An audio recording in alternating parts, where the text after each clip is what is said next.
मग काही सांगतात की ह्याच्यामुळे हार झाली, अंतर्गत आपल्या वादामुळे हार झाली, असं प्रत्येकाला दुसरं ते देत असतं. हरण्याकरता कोण युती करत नाही ना. त्या कॉन्फिडन्समध्ये ते कुठेतरी कमी हे झालं की आरोप प्रत्यारोप हे नक्कीच होतात. जे काही होईल ते वरचे नेते जे आहेत आमचे ते ठरवतील. असं आहे की त्यांचा पराभव झाला आहे आणि कित्येक वर्ष म्हणजे त्यांच्या घरामध्ये त्यांचे वडील सदा सरवणकर साहेब हे कित्येक वर्ष नगरसेवक होते, कित्येक टर्म. तसेच कित्येक टर्म ते आमदार पण होते. म्हणजे त्यांनी नेहमीच जीत बघितलेली आहे. त्याच्यानंतर हे मला वाटते समाधान सरवणकर पण ज्यावेळेला उभे राहिले आणि ते निवडून आलेत, त्यामुळे त्यांनी प्रत्येक वेळेला जीत बघितलेली आहे. त्यांनी हार ही बघितलेली नव्हती. त्यामुळे खूप वाईट वाटतं हा जो पिरियड असतो. कारण मी स्वतः इलेक्शन लढलेलो आहे, जिंकलेलो आहे पण हारलेलो पण आहे. आणि हारल्यानंतर जो पिरियड असतो, जो 15-20 दिवसाचा असेल, महिने 2 महिन्याचा पिरियड असतो, तो खूप कठीण असतो. आणि त्याच्यामध्ये ज्यावेळेला विश्लेषण करायला लोक बसतात त्यावेळेला काही विश्लेषक असतात ते आपापल्या परीने विश्लेषण करतात. मग काही सांगतात की ह्याच्यामुळे हार झाली, अंतर्गत आपल्या वादामुळे हार झाली, असं प्रत्येकाला दुसरं ते देत असतात. तोच हा प्रकार आहे. कारण कसं झालेलं आहे की सदा सरवणकर साहेबांनी एवढा फंड आणलेला होता, पूर्ण माहीम विधानसभेकरता असेल, प्रभादेवी करता असेल, आणि एवढी कामं केलीत. तशीच समाधान सरवणकरनी पण त्यांच्यामुळे ती पण कामं त्यांनी पण करून घेतली फंडामधली.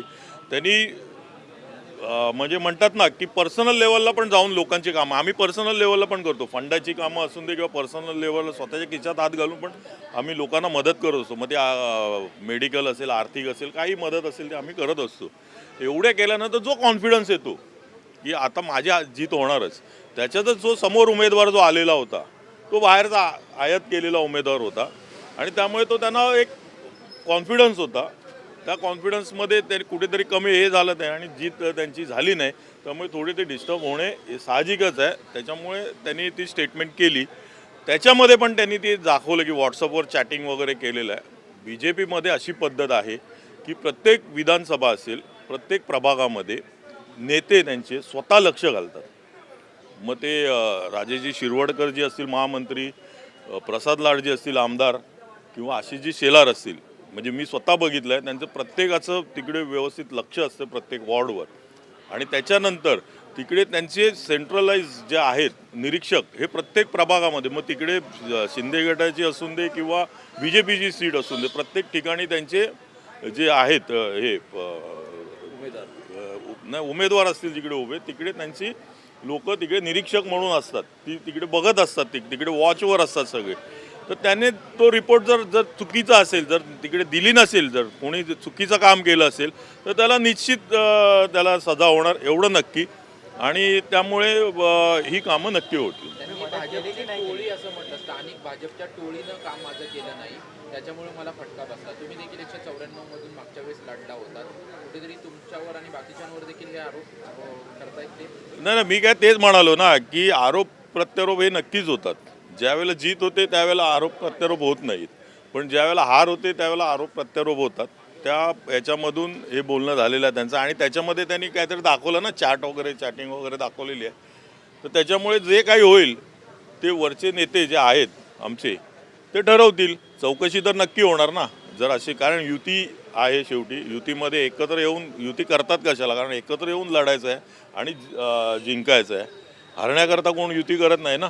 तर त्यामुळे ते पैसा वाटून जिंकता आला नाही, पैसा पसरला आणि बाबू. मग ते तसंच आहे ना की ह्या गोष्टी तर होतच राहणार ना. आणि त्याच्यामध्ये विरोधकांना काय तेवढंच मिळतं ना, सकाळी येऊन बोलणं की काहीतरी येऊन नारायण नारायण करणं आणि त्याच्यानंतर मग मीडिया उचलून धरणं, हे नेहमीचंच आहे ना. एक कुठेतरी एक वाक्य कुठलं चुकीचं किंवा हे निघालं की ते उचलून धरलं जातं.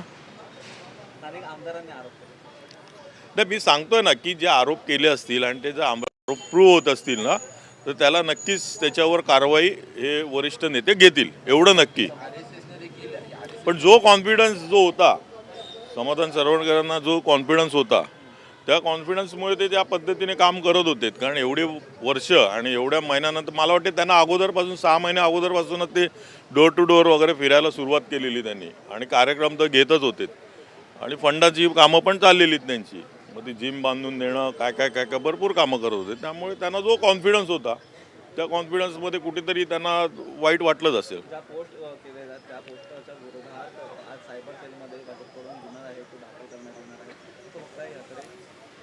नक्कीच आहे ना, हे खरं आहे खोटं आहे हे बघितलं जाईल ना. त्यांना जर वाटत असेल की बाबा हे खरं आहे, ज्यावेळेला हे प्रूव्ह होईल की हे खरं आहे म्हणून, त्यावेळेला नक्कीच त्याच्यावर ॲक्शन घेतली जाईल ना. त्यावेळेला घ्यावीच लागणार ना. शिस्त आहे. त्यामुळे BJPचे नेते ते त्यावर ॲक्शन घेतीलच.